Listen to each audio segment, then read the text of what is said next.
Salut tout le monde, c'est Aranta et aujourd'hui je reviens pour une nouvelle vidéo. Alors j'ai décidé de faire mon bilan culturel depuis la rentrée de septembre à peu près parce que j'ai lu et j'ai été voir des trucs au cinéma entre autres, des trucs qui m'ont vraiment intéressé. Je me suis dit que ce serait cool de vous le partager. J'avais déjà fait cette vidéo il y a très longtemps, du coup ce sera mon deuxième bilan culturel, mais je crois que le dernier j'avais 15 ans, donc pas du tout les mêmes intérêts.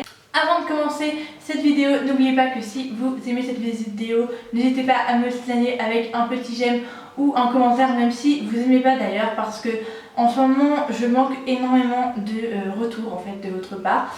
Et du coup je fais les vidéos qui me plaisent, mais je sais pas du tout ce qui vous plaît ou pas. Comme j'ai déjà expliqué dans d'autres vidéos, en fait je sais surtout ce qui marche, ce qui apporte des vues, mais mes vues sont majoritairement par mes non-abonnés parce que c'est plus majoritairement des recherches YouTube sur un sujet. Donc je sais pas en fait ce qui vous plaît, je sais ce qui marche entre guillemets. Désolée pour le petit truc sur en début, et aussi si vous n'êtes pas abonné à la chaîne, n'hésitez pas à vous abonner, c'est juste en bas, c'est gratuit. Oui, saut 2015 cette présentation, du coup je vais passer à la vidéo.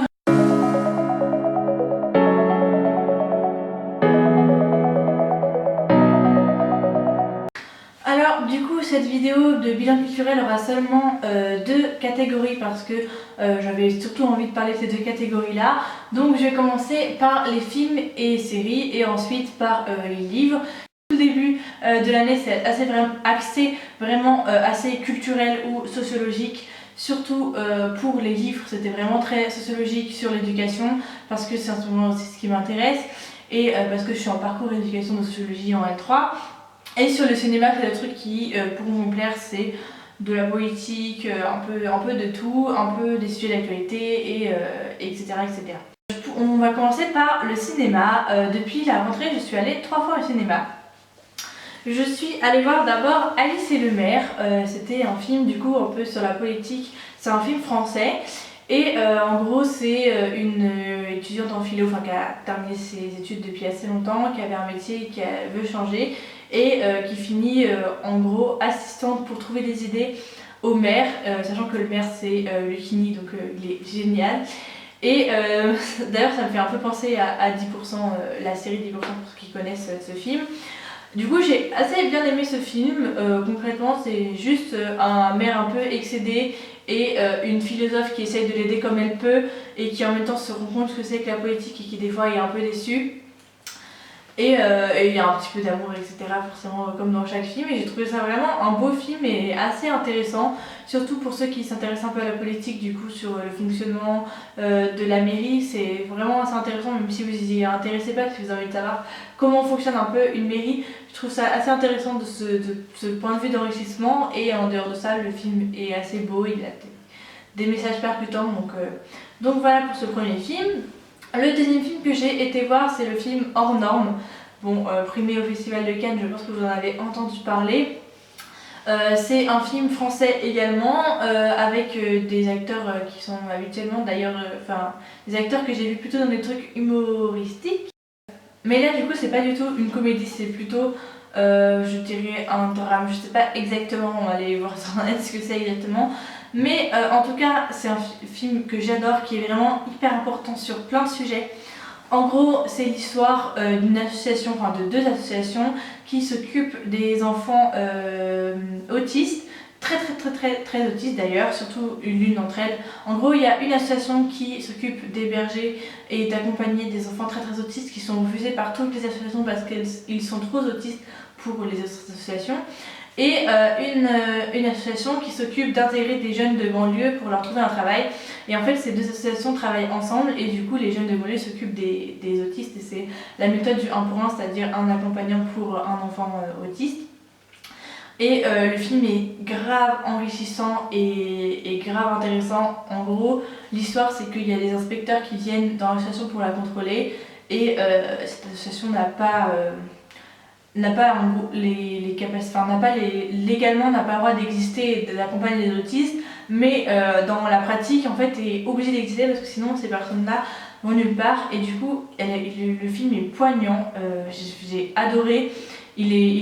En même temps il est drôle, il y a des moments qui sont drôles, il y a des moments qui sont tristes, il y a des moments qui sont stressants, et il est hyper bien réalisé, j'adore les couleurs et tout, enfin franchement j'ai adoré ce film. J'avais trop envie de le voir et en le voyant j'étais absolument pas déçue, il était vraiment bien. Donc si vous l'avez pas vu, je vous conseille d'aller le voir. Bon, on n'a plus été au cinéma maintenant, Alice et Lumière non plus. Mais voilà, il était vraiment super cool. Celui-là j'ai été le voir au Gaumont, alors que Alice et Lumière j'ai été le voir au 14A qui est un petit cinéma à Nantes. Et troisièmement, le troisième film que j'ai été voir au cinéma c'était également au 14A. C'était une séance spéciale avec le réalisateur. Et du coup c'était le film Océan. Du coup c'est un film par le réalisateur Océan qui raconte sa vie en fait. Qui raconte sa vie dans la transidentité parce que c'est une personne trans du coup qui a fait les démarches pour être reconnue trans vers ses 35-40 ans je crois. Et du coup avait déjà commencé sa carrière d'actrice avant et de réalisatrice, surtout dans le théâtre, avant de faire cette ancienneté. Et du coup il raconte et en plus c'était une actrice engagée pour les droits lesbiennes et pour les droits des femmes. Et du coup maintenant il raconte en fait tout ce que ça a fait dans sa vie de devenir trans, même si on ne devient pas trans, il l'était déjà avant, mais je veux dire de faire les procédures, ça passe du coming out avec sa famille, avec ses amis, de ses relations amoureuses, comment elles ont évolué, de son travail, comment il a évolué, etc. etc. Et c'était hyper... Déjà le film j'adore, déjà je l'avais déjà vu parce qu'en fait il est disponible en web-série sur YouTube et sur un site France, je crois que c'est France TV, je sais plus. Mais sur un site comme ça, il y a tous les épisodes disponibles, c'est sous forme d'épisodes. Et au cinéma, du coup, c'était juste tous les épisodes à la suite. Mais j'étais contente de le revoir, déjà j'avais oublié des choses. Par contre, si vous êtes sensible aux piqûres comme moi, il y a un chapitre au début qui est horrible. Le premier chapitre de la première piqûre de testostérone. Franchement, déjà chez moi, je me rappelle que j'étais pas bien, je me suis allongée et j'ai pas regardé le deuxième épisode tout de suite parce que j'étais trop mal. Et au cinéma, j'ai failli vomir et sortir de la salle, c'était horrible. Après, je suis spéciale, j'ai des phobies bizarres, mais bref.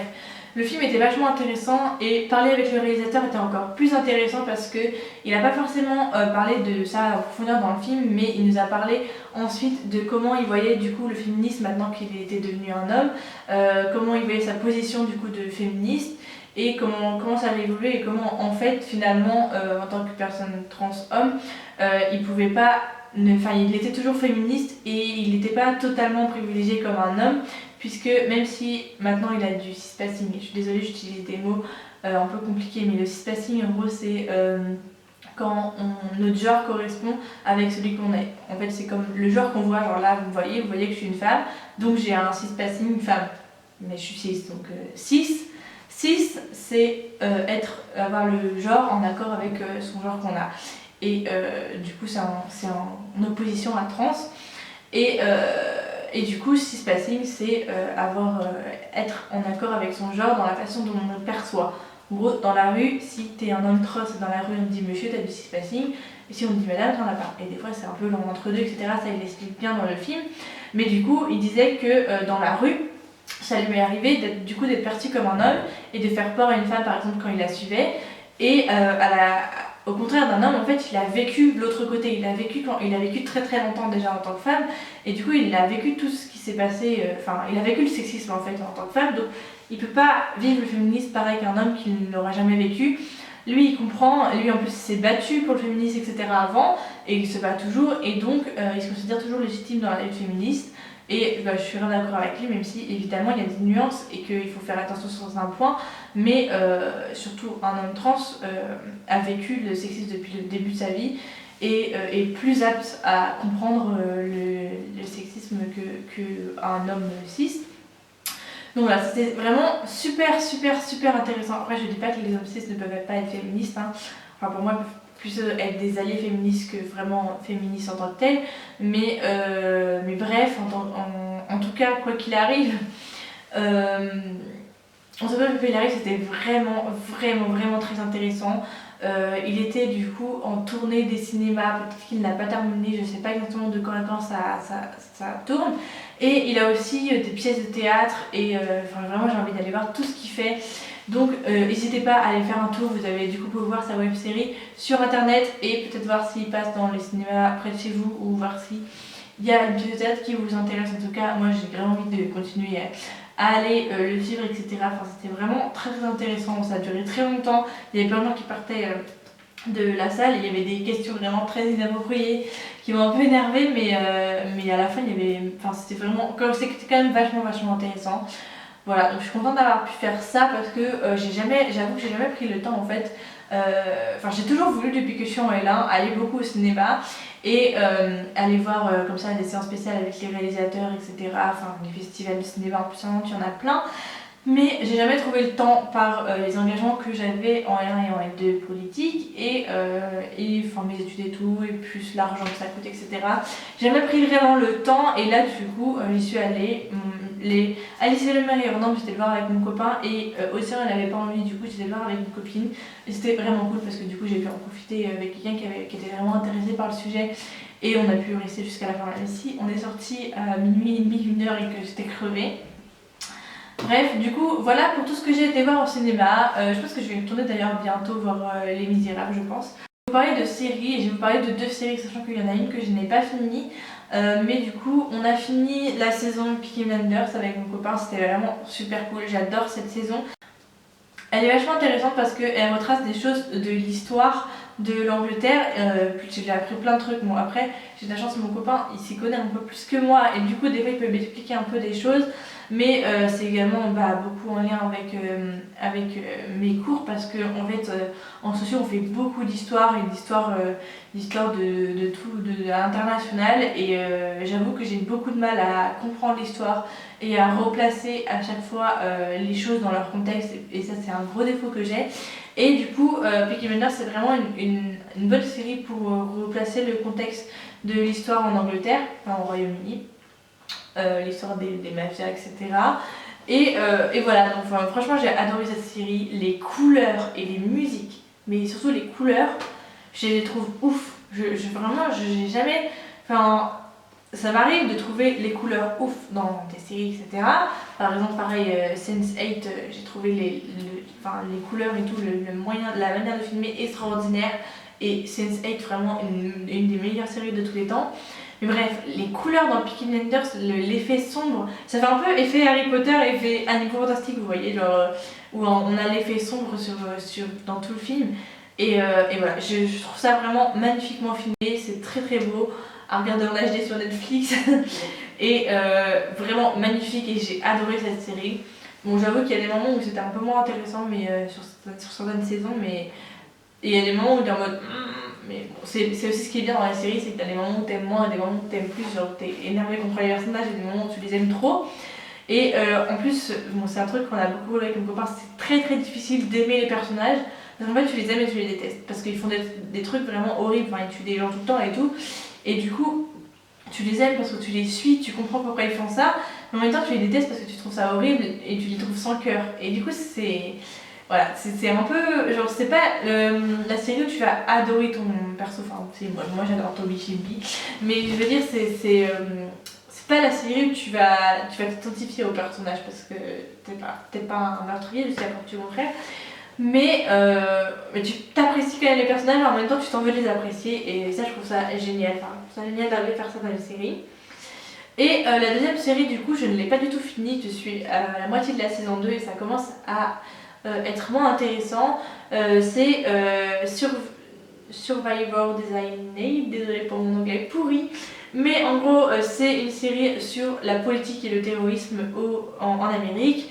En gros, le speech de la série, c'est que, au tout début, le premier épisode, il y a un acte terroriste au Capitole et en fait, tout le gouvernement était au Capitole à ce moment-là. Et donc, il n'y a plus de gouvernement, sauf l'ancien chargé d'architecture et quelques personnes, mais vraiment pas beaucoup. Et du coup, l'ancien chargé d'architecture est le survivant désigné et devient du coup le président, mais il n'avait pas du tout prévu, même il s'était fait virer le matin. Et voilà, il faut qu'il apprenne à devenir président, à avoir toutes les contradictions des États-Unis. Donc pareil, cette série est vachement intéressante sur le fonctionnement de la politique aux États-Unis. Si vous êtes sur ça en anglais et que vous avez un devoir d'examen sur le sujet, c'est vraiment intéressant pour comprendre entre le Sénat, la Chambre des représentants, qui représente quoi, etc. Elle est vachement intéressante de ce point de vue-là, pédagogique, on va dire. Et sinon, dans l'ensemble, c'est une série policière américaine, un peu comme on a l'habitude. Du coup, c'est ça qui est un peu embêtant en fait. C'est qu'il arrive toujours des trucs et à force ça commence à être un peu improbable en fait. Ce qui arrive, il y a beaucoup trop de trucs qui arrivent. À chaque épisode, il y a un nouveau truc, mais énorme. Et du coup, le président est plutôt président en réaction aux trucs qui lui arrivent, plutôt qu'à faire des réformes, etc. Comme dans la vraie vie, quand ils font plus ou appliquer leur programme que de réagir au terrorisme, même s'ils doivent le faire aussi. Et c'est beaucoup axé là-dessus, enfin il y a le FBI, etc. qui l'aide, et il y a beaucoup, enfin c'est vraiment une série policière en fait, même si ça parle beaucoup de politique, c'est vraiment une série policière type NCIS où limite les épisodes peuvent se regarder tout seuls parce qu'il y a une histoire. Bon après NCIS, il y a quand même moins d'histoires je trouve qui se suit. Là il y a vraiment une histoire qui se suit, mais chaque épisode, il y a un truc en fait. Et le truc aussi, c'est qu'il arrive le truc dans l'épisode d'avant, genre les 3 dernières secondes, et du coup, après, c'est dans l'épisode prochain, vous voyez. Donc voilà. Après, j'ai bien aimé, mais j'avoue que là, je suis à. En plus, il y a beaucoup d'épisodes par saison. Et là, je suis à la saison 2 au milieu, et ça commence à être un peu redondant. Mais je pense que je vais quand même continuer. Je sais pas combien il y a de saisons, mais je pense que je vais quand même continuer peut-être un peu. Troisième film que je voulais vous parler, c'est le film Gandhi. C'est un film assez vieux, mais vraiment très intéressant. Enfin, il est assez vieux. Hein. Il est quand même assez tourné de façon assez contemporaine et il y a des couleurs et tout. Hein. Il y a des dialogues. Il n'est pas hyper vieux non plus et il est quand même. Enfin, ça va pas vous paraître trop vieux et trop loin de ce que vous avez l'habitude de regarder. Mais du coup, j'ai regardé ça en fait suite à un intervenant qui est venu dans notre classe d'anglais parce qu'on a des correspondants. Et du coup, il y a un des correspondants d'une fille de ma classe qui était indien. Et en fait, on a parlé de la politique en Inde et je connaissais rien, mais rien. Mais moi, déjà, la géographie, je suis nulle. Enfin, je suis désolée pour ceux qui habitent dans ces pays-là. Mais entre l'Asie et l'Afrique, genre les pays, je sais pas du tout où ils sont. J'arrive pas à savoir déjà la limite entre l'Asie et l'Europe. Le Moyen-Orient, ça me dit rien. Enfin, je sais à peu près où c'est sur la carte, vous voyez, mais je sais pas, je connais pas les noms des pays et surtout pas l'histoire des pays. Malgré le fait que ça m'intéresse quand même, mais je ne les connais pas en fait. Je me suis jamais penchée sur le sujet, je pense, ou je sais pas, j'ai oublié, j'en sais rien. J'ai priorité d'autres choses, mais en tout cas, j'y connais rien du tout. Et du coup, quand on a parlé avec le correspondant en anglais, déjà c'était en anglais donc il parlait anglais évidemment, et j'ai rien compris vraiment, et je me sentais nulle en fait parce que je comprenais rien. Et il a parlé de Gandhi qui est une figure du coup assez importante dans la politique en Inde, puisque c'est un mec en gros qui a fait, enfin je pense que vous connaissez parce qu'en fait il est hyper connu et moi je suis juste bête, mais je le connaissais pas, je connaissais le nom mais je savais pas du tout ce qu'il avait fait. Mais en gros c'est un mec qui était un indien, hindou, et qui était pour le fait de se battre pour l'indépendance, il me semble. Oui, c'était le fait de se battre pour l'indépendance, donc pour que l'Inde ne soit plus aux prises de l'Angleterre, et de façon pacifique en mêlant les Indiens et les musulmans. Bon, du coup, ça explique pas l'histoire contemporaine parce que aujourd'hui, en Inde, les Indiens et les musulmans sont très très séparés, et enfin après Gandhi. Et du coup, il y a plutôt des batailles entre les hindous et les musulmans, du coup, entre l'Inde et le Pakistan. Mais ça quand même permet du coup de mettre le contexte sur pourquoi maintenant c'est devenu comme ça. Et il y a quand même eu Gandhi qui part de rien, et bon, là on est assez aisé au début, mais qui part quand même de rien. Et avec rien, il arrive à être super populaire et à faire que les mouvements soient pacifistes et qu'ils gagnent. Et du coup, il est vraiment très intéressant le film. Ça questionne aussi nos mouvements actuels qui sont pas du tout pacifiques en France et ailleurs dans le monde, hein, à Hong Kong, etc. Mais ça questionne aussi du coup le pacifisme. Est-ce que c'est bien, est-ce que c'est pas bien? Enfin bien, il n'y a pas trop de bien, pas bien, mais qu'est-ce que ça permet en fait le pacifisme et qu'est-ce que permet pas le pacifisme? Et voilà, j'ai trouvé ça vraiment très très intéressant le film. Et par contre très long, je crois qu'on l'a regardé en 2 fois parce qu'il dure 3h30. Mais il était vraiment intéressant, donc il valait le coup. Voilà, du coup j'ai fini pour la section film-série et maintenant j'ai passé à la section livres, donc qui sont uniquement des livres de sociaux parce que j'ai commencé des livres un peu plus romans mais je ne les ai pas du tout finis, donc j'ai pas envie de vous en parler avant de les avoir finis. On a 2 livres que j'ai lus depuis la rentrée. Je suis assez fière de moi parce que je trouve que c'est quand même pas mal parce que d'habitude j'arrive à peine à en lire un et finalement je le lis après les partiels ou je le finis après les partiels parce que j'ai jamais le temps de le lire. J'en ai quand même lu 2 et je suis sur un 3e donc au début, Mais du coup je suis assez fière de moi. Comme vous le savez sûrement, parce que je vous en ai déjà parlé, je suis en L3 de sociaux, parcours éducation, et je pars au Canada dans 6 mois. Du coup je voulais vraiment lire des trucs d'éducation là avant de partir pour mes examens, mes premiers examens là qui arrivent en janvier.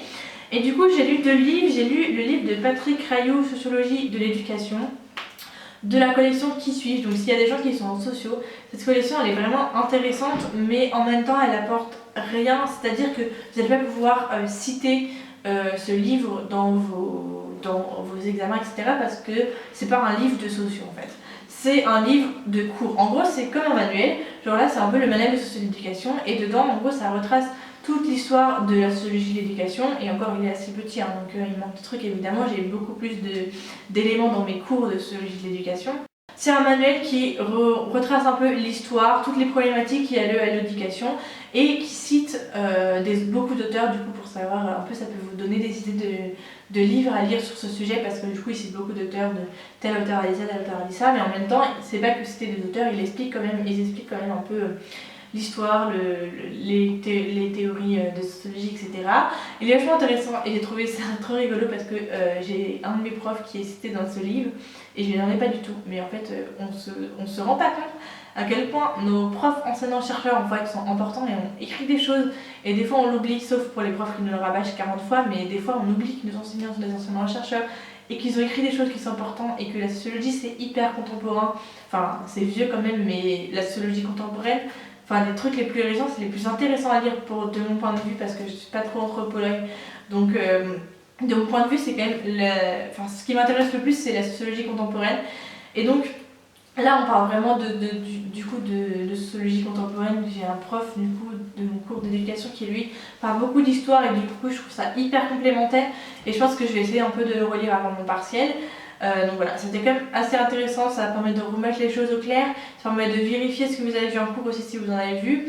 Et moi ça m'a permis d'être beaucoup plus attentive en cours parce que comme j'ai lu au tout début du semestre, ben, il y a des trucs qui me revenaient. Donc voilà, du coup super cool cette collection, mais pas non plus un livre qui va quand même vous permettre de citer et vous pouvez vous dire ouais j'ai lu ce livre, du coup je peux le citer dans mes trucs et tout parce que ça sert à rien, mais c'est plutôt à utiliser comme manuel de cours on va dire. Ensuite, le deuxième livre, alors je sais pas pourquoi je l'ai lu que maintenant, je pense que j'aurais dû le lire dès ma L1. C'est un livre qui est beaucoup plus vieux, qui parle de l'université avant la démocratisation scolaire, avant la deuxième démocratisation scolaire, donc quand il n'y avait pas beaucoup de personnes à l'université. C'est beaucoup de chiffres, etc. du coup qui ne sont plus actuels, mais qui retracent, qui font comprendre pourquoi les chiffres de maintenant sont comme ça, et qui sont quand même pas très différents finalement avec aujourd'hui. Le livre du coup c'est Les héritiers de Pierre Bourdieu et Jean-Claude Passeron. Je suis désolée, j'arrivais pas à dire ces auteurs. Du coup je pense que j'aurais dû le lire dès ma L1 parce qu'il est vraiment très intéressant sur toutes les histoires de sélection sociale. Du coup à cette époque c'était plutôt dans les gens qui allaient à l'université parce qu'il y avait une énorme sélection sociale à l'université. Pourquoi ils y allaient, pourquoi d'autres n'y allaient pas. Mais c'est toujours d'actualité parce qu'avec Parcoursup etc on a toujours une forme de sélection. Et même quand on n'a pas Parcoursup, on a une forme de sélection à l'intérieur de l'université, déjà dans les choix des filières que font les gens, et après dans l'échec à l'université. Et du coup, ce livre bien sûr ne traite pas exactement de celui-là parce qu'il a été écrit il y a longtemps, genre en 1950, comme ça. Bon, il est vraiment axé sur l'université, hein, il parle un peu des autres écoles, etc., mais pas trop. Et il y a vraiment beaucoup de statistiques et il est facile à lire, vraiment. Pierre Bourdieu, généralement, j'ai du mal à le lire, je vous l'avais dit dans ma vidéo sur les livres de sociaux. C'est pas forcément facile à lire Pierre Bourdieu dans la manière où il écrit, mais là, comme il est fait avec Jean-Claude Passeron, c'est beaucoup plus facile à lire. Et puis en plus, ils prennent des études qu'ils ont demandé à faire à leurs étudiants, des études statistiques, etc., et des entretiens, etc. Et du coup, il y a beaucoup de récits de ce qui s'est passé. Et c'est un peu comme si nous, en tant qu'étudiants, on fait des études statistiques.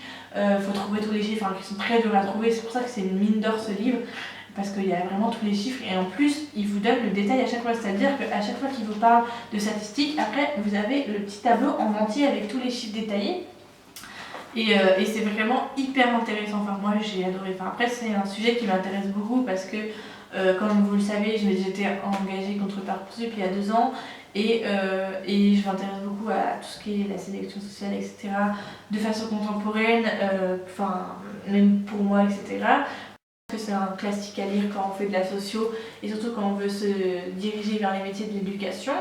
Voilà, du coup, vraiment j'étais trop contente de lire. Bon, il est tout abîmé parce que j'ai tombé, enfin je sais pas, il y a une bouteille d'eau qui s'est ouverte dans mon sac. Comme d'hab, c'est pour ça que j'achète mes livres et que je ne les prends pas à la BU parce que malheureusement, moi je suis obligée d'emporter mon livre partout, sinon je ne le lis jamais. En fait, je le lis toujours, je sais jamais quand est-ce que je vais lire, mais quand je m'ennuie, je me mets à lire et du coup ça arrive dans le train ou un truc comme ça. Et ou des fois à la maison, mais c'est très rare, et du coup j'ai toujours mes livres dans mon sac et du coup ils s'abîment parce que dans mon sac il y a mon ordi, il y a une bouteille d'eau, enfin voilà. Donc je préfère acheter mes livres comme ça, je prends la responsabilité de les abîmer et si j'en ai besoin après pour des dossiers etc, je peux les retrouver facilement, je n'ai pas besoin d'aller à la BU. Mais voilà, bref, du coup j'ai kiffé ce livre, je vous conseille vraiment si vous intéressez à ce sujet là. Et voilà, du coup j'ai fini cette vidéo, j'espère qu'elle n'aura pas été trop longue. J'ai vraiment voulu axer sur les trucs qui m'avaient vraiment marqué du coup ces derniers mois. Je vous le ferai peut-être un bilan culturel au Canada de tout ce que j'aurais lu au Canada si j'arrive à lire des trucs. J'espère que j'aurai des trucs sur la sociologie américaine et canadienne. J'aurais vraiment envie de voir des trucs en plus, surtout que encore la sociologie américaine, Chicago, etc. On en parle assez dans mes études, mais pas trop du Canada. Enfin, on a vu un truc la semaine dernière sur le Québec, mais vraiment ça arrivait très rarement, alors qu'ils sont francophones en plus, pas tous, mais il y a quand même des auteurs francophones canadiens, j'imagine, des sociologues canadiens, et j'en entends jamais parler. Du coup j'ai vraiment hâte de voir comment ils font la socio là-bas. Bref, je suis sortie totalement de mon sujet et de ma vidéo. J'espère que cette vidéo vous aura plu, j'espère que ça vous aura intéressé, que ça vous aura peut-être envie d'aller voir des choses. Je sais que c'est très axé scolaire, mais c'est ce qui m'intéresse en ce moment. Enfin, je suis à fond dans mes études, etc. Et c'est soit scolaire, soit politique là. Mais c'est lié aussi parce qu'on apprend la politique à l'école. Mais bref, de toute façon, je ne vais pas vous parler de choses qui ne m'intéressent pas. Je vous parle évidemment de ce que je pense en ce moment, ce qui me marque, ce qui m'intéresse. J'espère que ça en intéressera certains d'entre vous. Donc j'espère que ça vous aura plu et on se dit à la prochaine.